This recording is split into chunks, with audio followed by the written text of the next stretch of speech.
เราขายหมกโมป้าขายหมกโมมีตลาดน้ำอีกเนาะ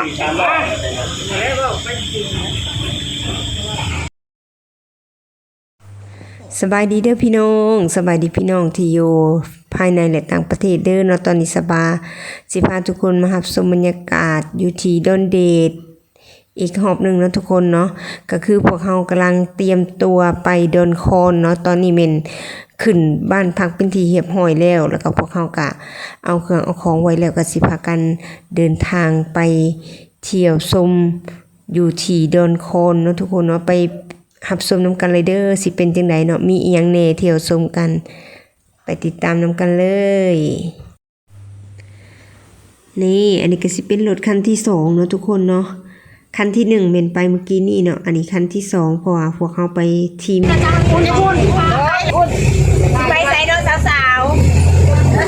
ๆงามว้าผู้เบาฝรั่งได้จักคนละบ่อ๋อก็ได้คนหนึ่งเมื่อกี้นี่ค่ะแล้วอีกผู้ซองในการไปหันมีเพิ่นจะมีรถให้เช่าเนาะทุกคนเนาะผู้ใดอยากเช่ารถจักรก็ได้เช่ารถถีบก็ได้มี3ล้อแล้วก็มี2แถวนะผู้ทีมงานสบายนี่พากันขี่2แถวไปผู้หนึ่ง40,000กีบเนาะเลาะตัวดอนเลยพาชมพาเลาะพาเที่ยวไปสิอะไรอย่างเงี้ยโอ้ทางที่พาไปนี่บ่ธรรมดาแคบเลยทุกคน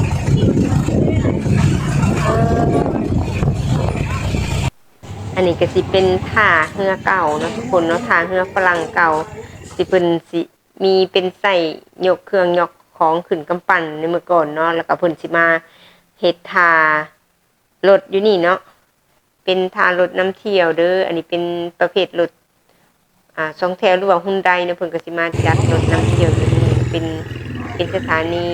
ได้อยากไปกับเมติดต่อพวกพันได้เนาะทุกคนเนาะอันนี้แล้วก็ทั้งข้างๆก็สิมีห้านกาแฟเด้อทุกคนอันนี้เนาะทีมงานเฮาก็ประกันมาซื้อกาแฟฮักก็สั่งบ่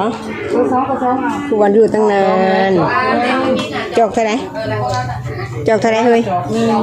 อุ่นจอกเท่าไหร่60,000บ่ฮอดอันกาแฟยังเฮ้ยนี่กาแฟนมบ่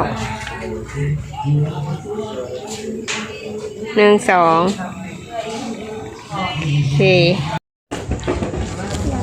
จริงยังบ่ดูบ่เอานะลูกอันนี้เขาไปยังเอาไปโอ้ยจะเป็นสายสื่อเนาะเขาเสื้ออีนี่ลูกเจ้านี่ยอมเลยก็สิเป็นผลิตภัณฑ์สินค้าเนาะเป็นของที่ระลึกที่ว่าเพิ่นเอามาวางขายนำห้านกาแฟเนาะผู้ใดสนใจก็ซื้อได้เป็นของที่ระลึกเป็นของต้นของฝากได้เด้อพี่น้อง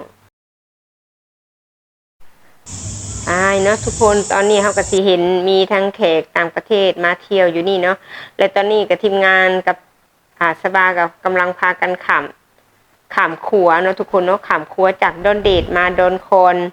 ก็คือขามขัวมาแล้วก็สิมีสถานที่ท่องเที่ยวก็คือเป็นสถานที่บูฮานตะกี้เนาะคือมันจะมีหัวรถไฟเนาะจังหน่อยพาไปชมแต่ขามนำมานี่ก็สิมีอาหารแบบ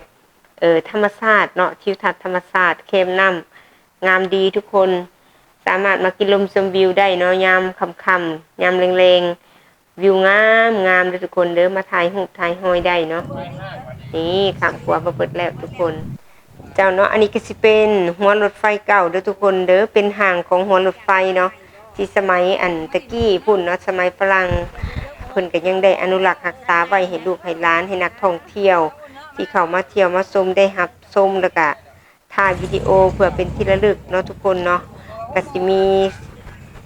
หัวรถไฟแล้วก็มีเฮือนมีตึกอาคารที่แบบเป็นตึกเก่าแก่เนาะทุกคนเนาะเฮาก็บ่ฮู้ละเอียดว่าเป็นตึกอีหยังเนาะโอ้นี่พวกเฮาก็บ่เฉพาะแต่เลาะชมเบิ่งวัตถุอุปกรณ์ที่ว่าเก่าแก่เนาะทุกคนเนาะเฮาก็ยังได้เลาะชมเบิ่งเฮือนซานบ้านซองวิธีการดำรงชีวิตของประชาชนอยู่ที่อาศัยอยู่ในดอนนี่เนาะว่าเพิ่นมีการดำรงชีวิตอยู่กันแบบใดเนาะนี่เนาะทุกคนตอนนี้มาฮอดท่ากำปั้นเก่าหางคอนเป็นที่เรียบร้อยแล้วเนาะเดี๋ยวพวกเฮาก็สิพากันลงรถแล้วก็สิเดินทางย่างไปต่อเนาะทุกคนเนาะเพราะว่าเฮาสิต่อย่างไปคอนปลาสอยเนาะไปเบิ่ง วิวอยู่นั่นแบบมันสิเป็นจังไดเนาะทุกคนเนาะพาไปทีมงานหลายวินี้ก็จะม่วนเนาะทุกคนเนาะ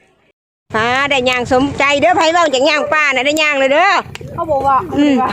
ไผนอเว้าเนาะเขาได้ยินนางเปะเว้าอย่างย่างป้านี่เจ้าได้ย่างป้าสมใจแล้ว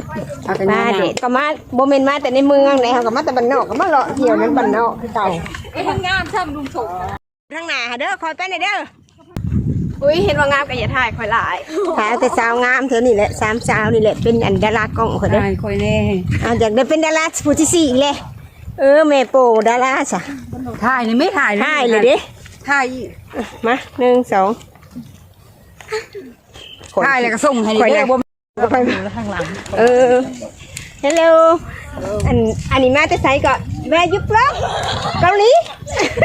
อายุเกาหลีบ่ได้คือคนลาวเด้อนี่เด้อคือคนจีนคนหยังเด้อนางเอานางลินนี่เด้อเนาะแล้วบ่ได้คือคนลาวเด้อนี่เด้อฮะจะเบิ่งก็คือเกาหลียังไปผู้ใดจะเจ้าเอ้ย อย่าบอกให้สิไป อำเภอลาวบ่โอ้นึกว่าเกาหลีซะดอกผู้ใด ได้ไว้สิยังเกาะ หมอนารินย่างไว้ใส่ลูก อีหยังบ่ก็บ่จัก บ่จัก อนารินว่าบ่จักเขาย่างไปใส่หมูหูไปน้ำเขานี่แหละอนารินว่า เด้อ เอา ฉันเมื่อย แนวนั่นบ่ขัวอู ไปขวามขั้วนี่ซื่อ บัตรเข่าคอนปลาสอย20,000กีบต่อคน โอ้คนละ20,000ย่างผ่านครัวเข้าไปซื่อ มีน้ำตุ๊กมาก ๆบ่มีน้ำตกบ่จ้า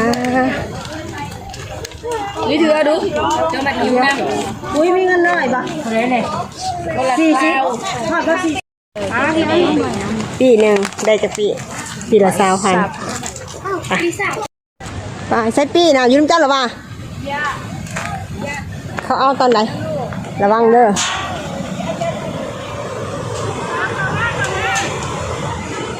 ไปร้อยงามแหงเด้อทุกคนสบายดีไอ้ฝรั่งโอ้งามแหงหัวเล็กเนาะงามทุกคนคือในฝันเลยว่ะอุ้ยบออันนี้ยังธรรมดามันเป็นแข็งเนาะตัวก่อนหาอันนะไปอันนะแห้งกว่านี้อีกในบัญชีแห้งกับ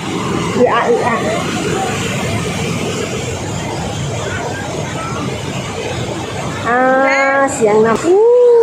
สุดยอดเลยทุกคนว้าวตอนนี้ยางขามครัวนะทุกคนเนาะรูปวาบเลยมาแล้วอะไรคืองามแทนค่ะว้าวทุกคนงามแหงอีหลีเด้อนี่นะว้าวสุดยอดเลย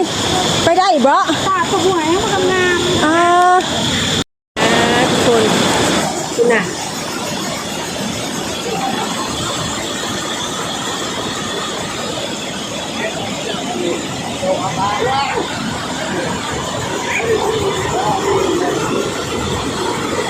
โอ้สุดยอดเลย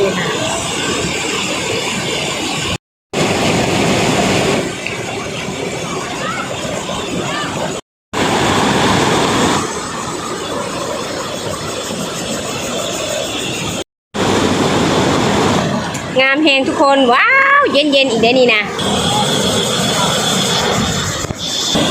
ดังครับตัว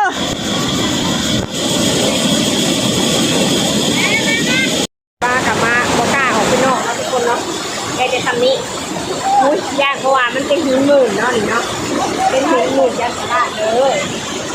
ว้าวงามเลยปลาก็จะบนี่ว้าวยอดเลยว้าวทุกคน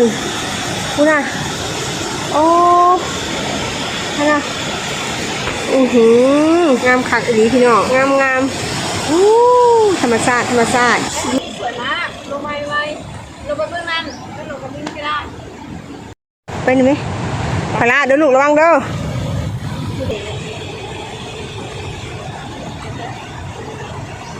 ไป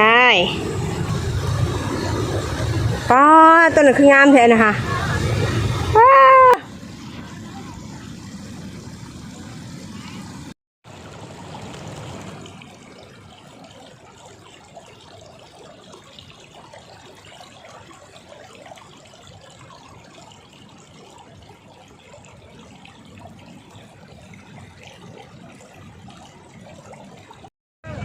ย่านตัดปุ๊บปะเดี๋ยวนี้หาว้าว so beautiful ตอนนี้เป็นนันมาตากคอนปลาสอยแล้วทุกคนแล้วก็สิไปหางคอนแล้วตอนนี้เนาะอันนี้หมู่บ้านหางคอนก็คือถ่ายคอนนั่นแหละเนาะป้ามาคำแห้งตัวเนาะเฮานี่เนาะบ่อยู่ด้นเนาะนี่เนาะมันบ่มีมันบ่ลงที่ถ่ายกันบอลเขาถ่ายรูปบ่นี่สนานี่อันนี้ป้าบ่นี่ลงมาค่ะรอละพี่เด้อป้าดูเตาเนี่ยไปถ่ายแบบไป ช่างแบบได้เนาะแล้วข้างนี่แมนกัมพูเชียเด้อนี่ ใช่ คาขึ้น โอ้กัมพูเชียบ่นี่ค่ะชายแดนติดจอดกับกัมพูเชียเนาะบนป้าขาขึ้นแม่นบ่บนป้าขาขึ้นโอ้คุณน่ะเนาะตัวพี่น้องกวางแท้กวางวาพุ่นน่ะเนมสุดแสงหูแสงตาเด้อทุกคนงามแฮงทางกลางกสิมีอันทางพี่น้องประชาชนลาวเฮาแล้วก็ทางชาวกัมพูชาเนาะพากันออกมาหาปูหาปลาเด้อพี่น้องเด้อันนี้คือสัญลักษณ์ของปลาข่าเนาะนี่เนาะ